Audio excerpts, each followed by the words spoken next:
టీ10 నేను రేవతి. కొన్ని సీట్లలో విజయం కమలం పార్టీకి ఇప్పటికీ అందని ద్రాక్షే. ఢిల్లీ అసెంబ్లీ ఎన్నికలు దగ్గర పడుతున్నాయి.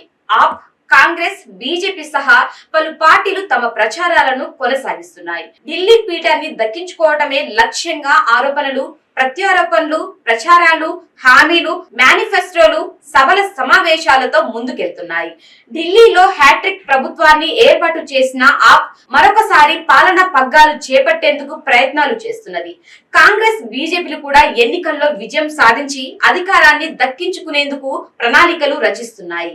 ముఖ్యంగా కేంద్రంలో అధికారంలో ఉన్న బీజేపీ ఢిల్లీ పీఠంపై కన్నేసింది. కేంద్రంలో అధికారం, ఢిల్లీలో లెఫ్టినెంట్ గవర్నర్ కార్యాలయం, ఢిల్లీ శాంతి భద్రతలు వంటి అంశాలను వాడుకొని ఎలాగైనా అధికారంలోకి రావాలని చూస్తున్నది. ఢిల్లీలో 1993లో తొలిసారిగా అసెంబ్లీ ఎన్నికలు జరిగాయి.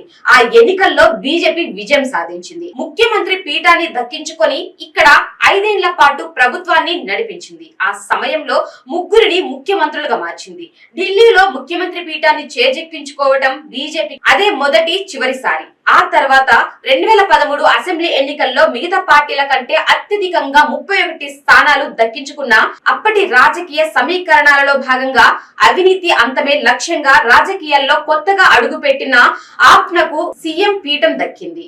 ముఖ్యమంత్రిగా అరవింద్ కేజ్రీవాల్ తొలిసారి బాధ్యతలు తీసుకున్నారు. అయితే విస్తృత మెజారిటీ కావాలంటూ కేజ్రీవాల్ సీఎం కుర్చీకి రాజీనామా చేసి మళ్లీ ఎన్నికలకు వెళ్లారు. దీంతో 2015లో జరిగిన ఎన్నికల్లో ఆప్ భారీ విజయాన్ని సొంతం చేసుకున్నది. 70 అసెంబ్లీ సీట్లకు గాను ఆప్ 67 సీట్లను కైవసం చేసుకోగా బీజేపీకి మాత్రం 3 సీట్లే దక్కాయి.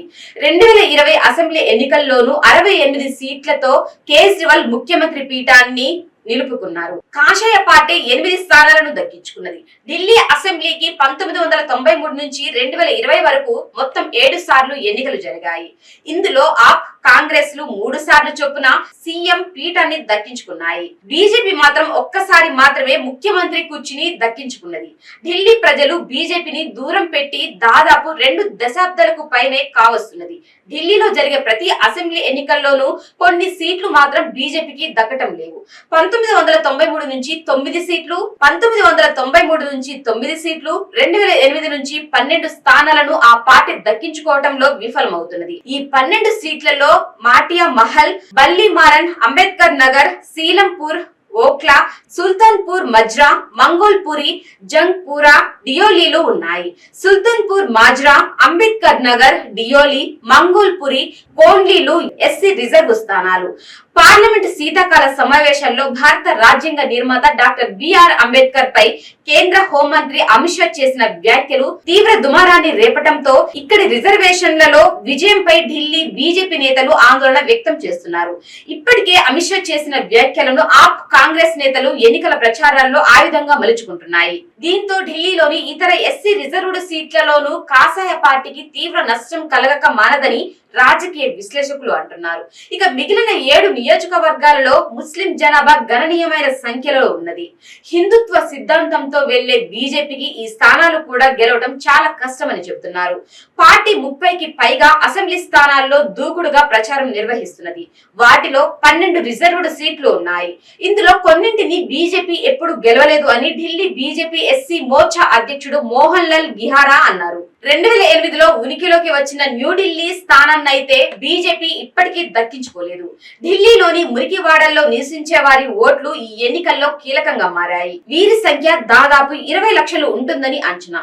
వీరు సాంప్రదాయకంగా, ముఖ్యంగా మాజీ ముఖ్యమంత్రి శీలా దీక్షిత్ హయాంలో కాంగ్రెస్ కు మద్దతుదారులు. అయితే మొహల్లా క్లినిక్లు, విద్యుత్, నీటి బిల్లుల తగ్గింపు, ప్రాథమిక సౌకర్యాలను అందించడం వంటి లక్ష్య విధానాల ద్వారా ఆప్ వారిని తన వైపునకు తిప్పుకోగలిగిందని రాజకీయ విశ్లేషకులు చెబుతున్నారు.